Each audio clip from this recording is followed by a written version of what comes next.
अस्सलाम वालेकुम वरहमतुल्लाहि वबरकातुहू।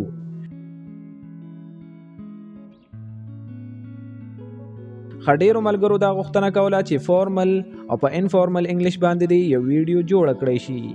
یعنی اکثر ملګرو ته دا کنفیوژن وي، یعنی هغوی ته دا پته نه لګي چې فارمل او په انفارمل انګلیش کې څه فرق دی. نو په دې کې څه راکټ ساينس نشته. ان شاء الله د دې ویډیو د کتلو نه بعد بس تاسو دا کنفیوژن مکمل ختم شي. نو لومبه موږ د فارمل انګلیش باره کې خبره کوو چې دا څه ته وایي او دا موږ چیرته یوز کوو. نو تاسو په یاد وساتئ چې کله هم موږ د مشرانو سره خبرې کوو یا په آفیس، سکول یا کالج وغیرہ کې خبرې کوو او یا ایمیل وغیرہ لیکو، نو په داسې صورت کې به موږ فارمل انګلیش یوز کوو. یعنی د دې مطلب دا دی چې کله هم موږ لږ په ادب سره خبرې کوو نو بیا به موږ فارمل انګلیش یوز کوو. او انفارمل انګلیش هغه ته ویلی شي چې کله هم موږ د خپل ملګرو سره خبرې کوو یا د ځان نه د کشرانو سره خبرې کوو، نو په داسې صورت کې به موږ انفارمل انګلیش یوز کوو. او مونږ چې په عام روټین کې کوم انګلیش وایو نو مونږ اکثر انفارمل انګلیش یوز کوو. خو تاسو دا یو خبره په یاد وساتئ چې کله هم تاسو ایمیل یا لیټر وغیرہ لیکئ نو بیا تاسو کوشش کوئ چې تاسو فارمل انګلیش یوز کړئ.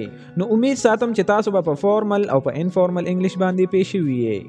خو د دې نه بعد زموږ د اگزامپل طرف ته، یعنی مونږ سره به یو سنټنس د فارمل وي او بله د انفارمل، او بیا به د هغې د پښتو معنی کوو چې ستاسو کنفیوژن مکمل ختم شي. خو په انفارمل کې موږ سره لومبی سنټنس دی واتساپ، یعنی څه روان دي یا څه کې.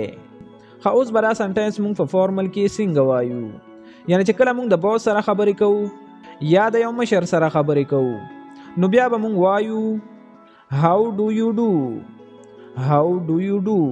خو بیا د موږ سره په انفارمل کې نایس ټو میټ یو، یعنی تا سره په ملاوېدو خوشحاله شوم. او فارملی به مونږ وایو اټس پلیژر ټو میټ یو، اټس پلیژر ټو میټ یو. خو بیا په انفارمل کې as soon as you can، یعنی چې څومره زر کولی شي. او فارملی به مونږ وایو at your earliest convenience، at your earliest convenience.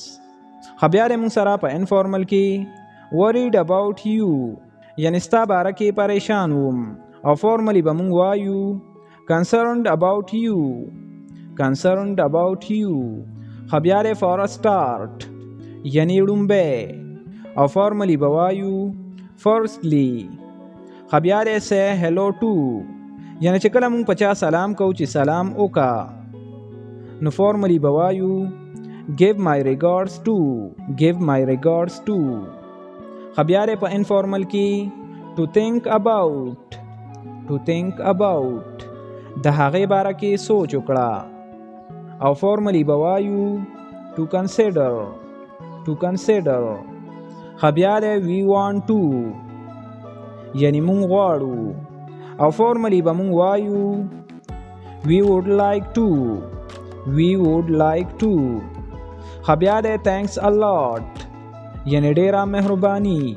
او فارملی به مونږ وایو I appreciate your assistance، I appreciate your assistance. خو بیا sorry، یعنی زه ستانه معافي غواړم.